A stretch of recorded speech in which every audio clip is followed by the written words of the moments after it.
Little story over here. So I'm teaching an advanced student every Saturdays at 5:30, and he's pretty good actually. He's a very good student. He's working on this song "Winter Winds," the Etude of Chopin's in A minor. It's actually really hard. But one thing that frustrates me about this particular student is that he's actually really good. He's technically very good. He plays really fast and really well, but he's got a lot of limits and he's very undisciplined. Now, this happens a lot with advanced students because advanced students can naturally play really good and fast. And it sounds good for the untrained ear, but once you get into the details, there's a lot of mistakes and a lot of things he could improve on. And because he knows he's advanced in terms of how he plays, there's a lot of things left on the table that he could be taken. And one of the things that he does when I do go over is the inconsistencies of his practice. A lot of times he practices his exercises in a different tempo, in a different time of rhythm flow and different reps. A lot of times he's different when he practices. And he does that because he doesn't practice enough. So every week I go over, he practices differently. And this begs the question, how do you improve in your overall skill when you practice and how to maintain consistency? This is Piano playing. Happy New Year, and we are in the 2026 year. Today is January 3rd. I hope you all had a good New Year's. But the question is, today we're going to be talking about adapting and progressing. You must adapt. So when I explained to this one student what he's failing on, because he is failing on progressing, is that he's not letting his hands adapt to an actual regimen of practice. What does this mean? This means that if you're practicing a certain scale, exercise, anything like that, you must let your hands adapt to this regimen. Now, if I was to put this in a graph, we would know that we have the learning curve, right? But this might be a little bit different. Instead of a learning curve, we might look at a linear progression. So it's gonna be like a linear progression, just learning a new regimen or adapting to a new regimen, and then the next flow, the next stage, the next phase would be adaptation. So that would be like a straight line.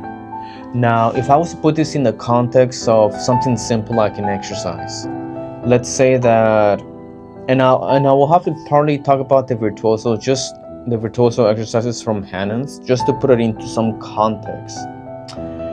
And I'll explain a little bit more on the actual etude of Chopin's Winter Winds that we're talking about.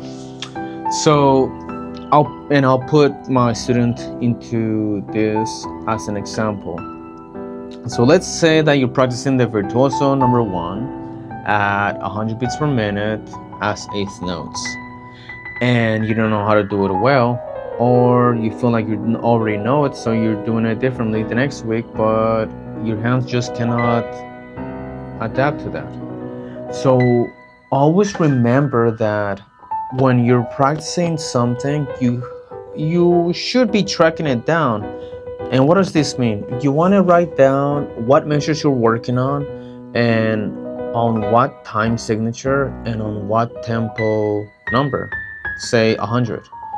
So, and if you let your hands adapt for like maybe a month, then you can progress further. And I was telling to this one student, it's kind of like the gym world. Whenever you're practicing something, whenever you're exercising a certain repetition number of reps and a specific weight, you have to let your body adapt to that certain weight number and rep number. You cannot do it sporadically one day and then do it the other day randomly, and then randomly the next day, and then randomly the other day based on how you feel in that day.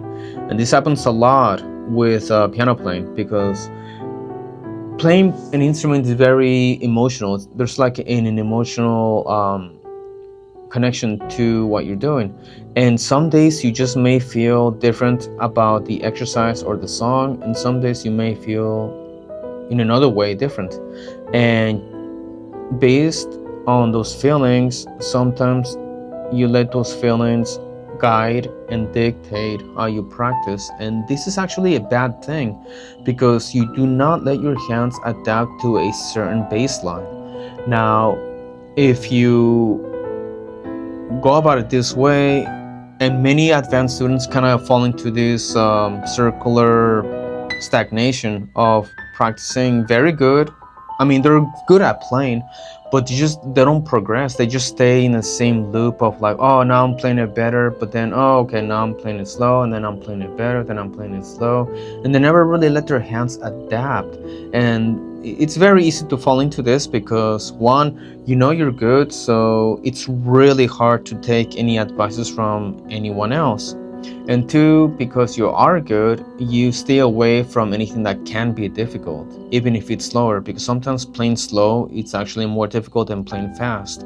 So you keep away from anything that's fast or hard. I mean, slow and hard. It could be either way. It could be fast or slow. But the point is that many advanced students actually limit themselves from doing anything harder than they need to, because they already know that they're good. So therefore, if they do something that's difficult and they recognize that they cannot do it, they actually become adverse to that.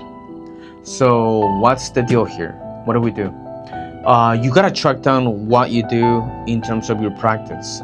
Now, going back to the virtuoso exercise, and I mentioned the hand exercises a lot because it's just a common exercise, and I can put a lot of context for other music within that exercise.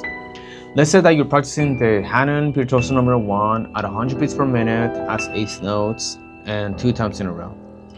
If you don't write this down somewhere, and I recommend that if you practice consistently in your workstation, meaning your piano, you should probably have like a whiteboard or some whiteboard, a sheet, something that's there placed on the wall where you can write it down, and then you can erase and rewrite a new practice flow for the next week. You have to follow the numbers. So let's say that for all of January, you're gonna practice the same exercise at 100 beats per minute as 8 notes for the next month. You have to follow this through and do not do anything different when you practice this exercise. Our mind and our physical body are in two separate worlds. Our mind is limitless. We can imagine the infinite.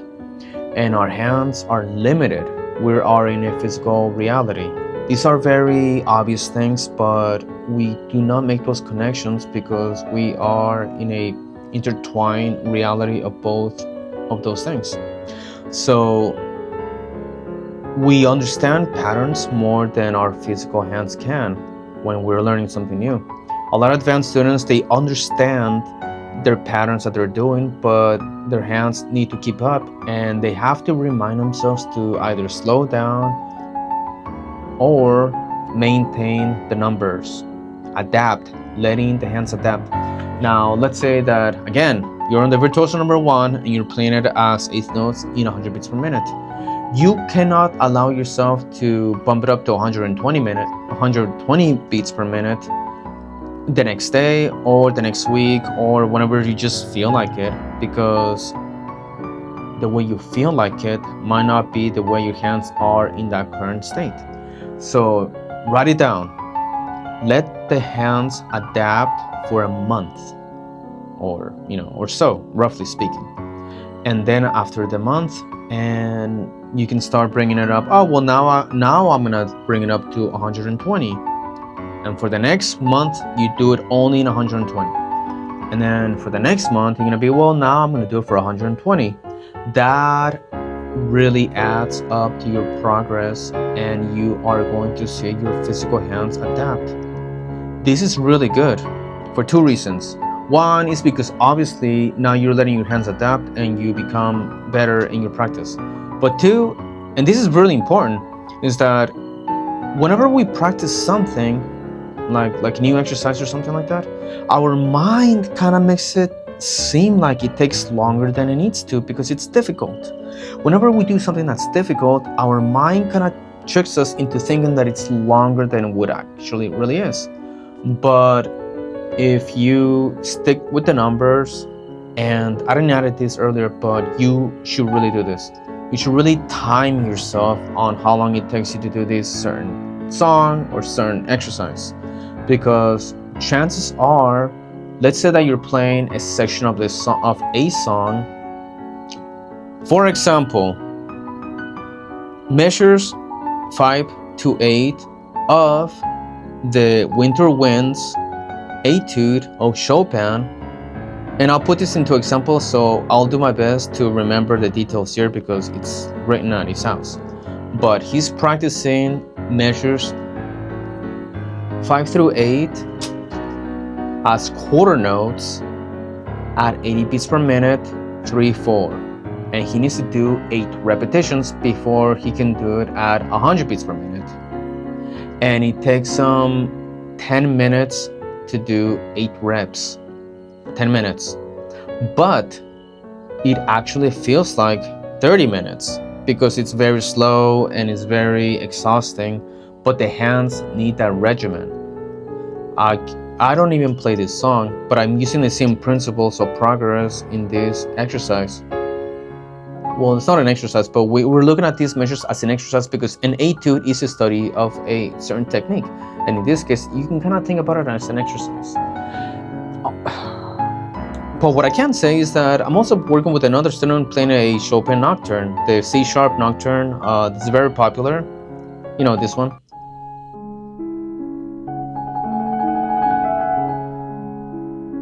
I practiced the first 2 pages, measures 5 to, I think it's 46, and I play those measures 4 times in a row with the metronome on, and it takes also about 10 minutes. But when I practice that section for 8 reps, it actually feels like 2 hours or something like that. It feels super long. But once I timed it, it actually is, it's a lot less. It only takes like 10 minutes. Again, 10 minutes.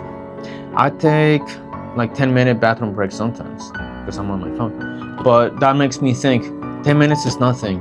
And if you can manage 10 minutes, you can do a lot. And you need to do that for a month or something before you can do it faster or add more details to it.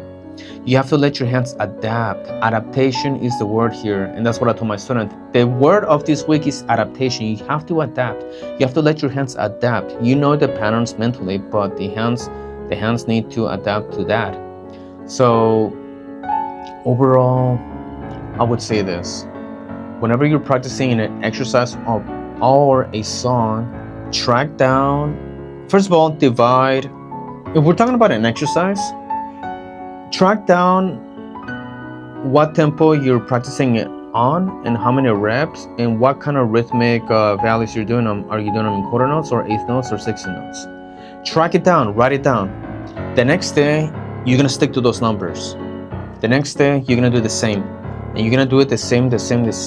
And if you track down how long it takes, that's even better because that way you don't have to think too much. You just get it out of the way. And I know it's difficult because we don't really like doing the same task over and over again, but our hands need it because they do need to adapt before we can progress. If you're practicing a song, same thing. Track down the measures you're practicing. Track down the time signature and the note values, because sometimes when you're playing a really fast song, you cannot play it really fast. You have to bring down the note values to 60 notes to quarter notes or even half notes.